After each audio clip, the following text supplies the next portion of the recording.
کہ اللہ تعالیٰ کا ارادہ بندوں کو عذاب دینے کا نہیں، ثواب دینے کا۔ بندو تم جاؤ، میں نے تمہارے لیے جنت بنائی ہے۔ اور رمضان المبارک میں تو اس کو بہت آسان بنا دیا، اتنا آسان کہ نہ پوچھو۔ چنانچہ حدیث پاک میں آتا ہے کہ جب رمضان مبارک آتا ہے اللہ تعالیٰ فرشتوں کو حکم دیتے ہیں کہ فرشتوں جاؤ اور جو بڑے بڑے سرکش شیاطین ہیں نا ان سب کو جا کر تم قید کر دو، تاکہ میری امت محمدیہ کے روزے داروں کے روزوں کو خراب نہ کر سکے۔ جو سرغنے ہوتے ہیں نا شیطان ان سب کو فرشتے باندھ دیتے ہیں۔ اس کا مطلب ہے کہ اگر رمضان میں بھی ہم نہیں سدھرتے تو پھر ہمارے لیے شتونگڑے ہی کافی ہیں۔ وہ جو چھوٹے چھوٹے پھر رہے ہوتے ہیں نا، کچھ شیطان کی شکل میں کچھ انسانوں کی شکل میں، ہمیں انہوں نہیں۔ وہ کہتے ہیں کہ شیطان کو کسی نے فارغ بیٹھے دیکھا، اس نے پوچھا او بدبخت تو پکا دشمن، تو فارغ کیسا؟ کہنے لگا اب انسانوں میں سے میرے نمائندے بہت سارے ہو گئے، اب مجھے ضرورت نہیں رہی تھی۔ تو واقعی بگڑا ہوا نفس جو ہوتا ہے نا وہ شیطان سے بھی زیادہ برا۔ تو دیکھیے کہ اس امت کو اللہ رب العزت نے کس طرح رحمت فرمائی۔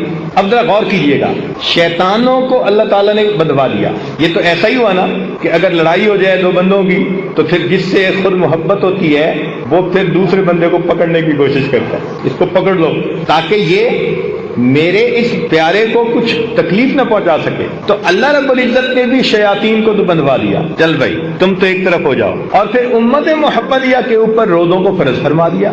اب روزوں کو فرض کرنے کے بعد دیکھو ہوا کیا، حکمت دیکھو۔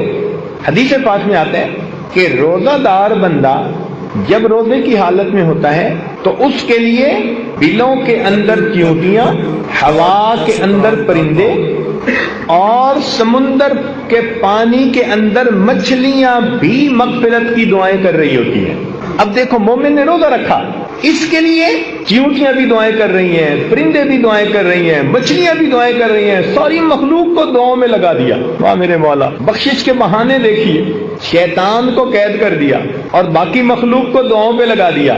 اور اس بندے کو یہ حکم دیا کہ اگر تم کھانے پینے اور بیوی کے میل ملاپ سے دن کے وقت میں طلوع صادق سے لے کے غروب آفتاب تک اگر تم بچو گے، اس کو روزہ کہتے ہیں، تو فرمایا کہ جب افطاری کا وقت ہوگا اس وقت جو بھی دعا مانگو گے ہم تمہاری دعا کو قبول فرما لیں۔ ایک بلینک چیک دے دیا۔ اب آپ یوں سوچیں کہ ایک بندے کو 30 چیک دے دیے جائیں اور اس کو کہا جائے کہ بھائی جو اماؤنٹ لکھو گے تمہارے اکاؤنٹ میں ٹرانسفر ہو جائے گی۔ وہ اگر عقل مند ہوگا تو وہ تو پھر جتنا لکھ سکتا ہے اتنی بڑی اماؤنٹ لکھے گا۔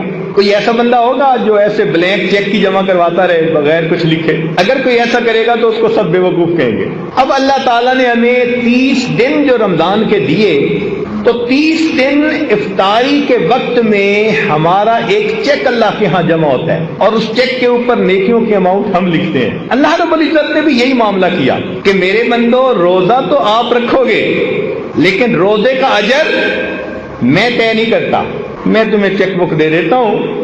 اب افطاری کے وقت جتنا تم چاہو مانگو گے میں پروردگار تمہاری دعا کو قبول کر لوں گا۔